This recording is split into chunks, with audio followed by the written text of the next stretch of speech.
What's up, it's your boy, good boy. Putang ina, may intro na ako, gago.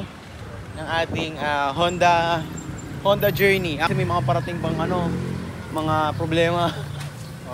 Ngayon, ayan, problemang namin. Naghahanap kami ng bumbilya sa kalagitnaan ng kalsada. Agenda talaga natin, pinaka main agenda is papakabit natin yung N1 spoon na muffler. Bagong N1. Baka naman. N1, baka naman. Hey, spoon. N-wow. N-wow. Spoon N-wow. So, chambered yun, di ba? Oo, chambered. Chambered muffler. Ayun, so ngayon chambered yun? Di ba chambered yun? Ayan ata eh, di ba? Hindi natin alam saan yung Cosmo. Ito yata. Pabits kaya tayo dyan ng championship white. May code yun eh. Ha? May code. Ayun nga, bibigyan natin yung code.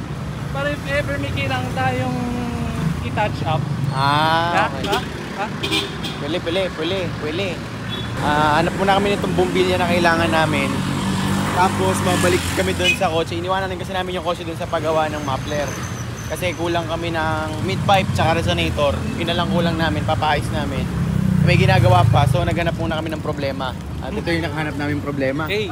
Hindi gumagana yung signal light sa kaliwa, kundi yung bumbilya. Tapos nagloloko rin yung taillight pag naka-on yung park light. So lakad-lakad muna tayo dito guys. Balikan namin kayo pag may nahanap kami shop. May mga nag-aaway sa kalsada. Bablog namin agad pag meron. So dito na kami. Uy, ano to? Dumi. Iyak, puntang yung akin. Ayan, pagkabit na natin ang ating mid-pipe.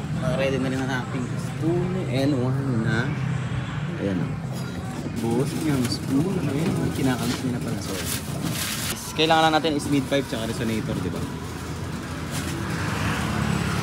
Okay guys, kinakabit na yung muffler natin. Sheesh! Yung ating pipe. Yung sa mga lining. Pag ginamit na namin talaga dyan is steel. Supposedly dapat talaga stainless. Ang problema kasi kapag stainless, hindi kami aabutin hindi matatapos ngayon. Aabutin pa siya ng hanggang bukas. Which is, hindi na namin siya maipabalik kasi may lakad kami tomorrow morning. Okay na rin kami sa steel kasi matibay din steel eh, no? Kapal lang ginamit. Although ang cons lang naman kasi talaga ng steel is nagkakalawang siya. Siyempre, kalawang yan siguro, sagad mo na yung binayaran mo dyan. Oo. Yung mga gantong model ng kotse is yung stock talaga nila is steel pipe. If I'm not mistaken po, ano. Ayan, so yun ako, Honda Civic Type R Turbo Diesel for sale na. Yan na, game na. Sound check.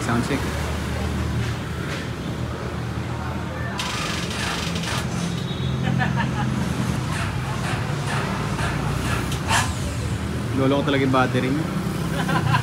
Lolo ko battery? Oo.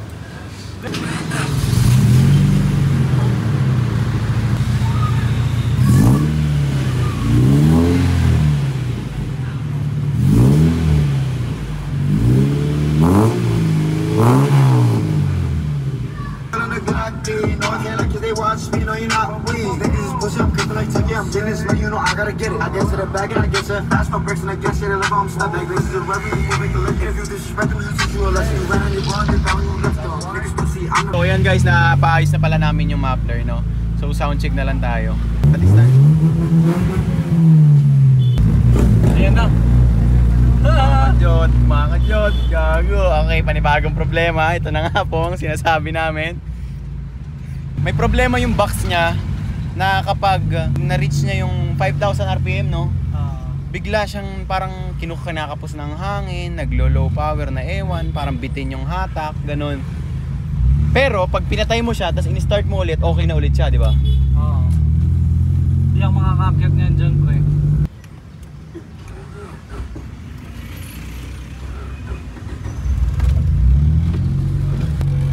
So yun guys, tinintensyon na lang namin patayin yung makina para makaakyat kami dito kasi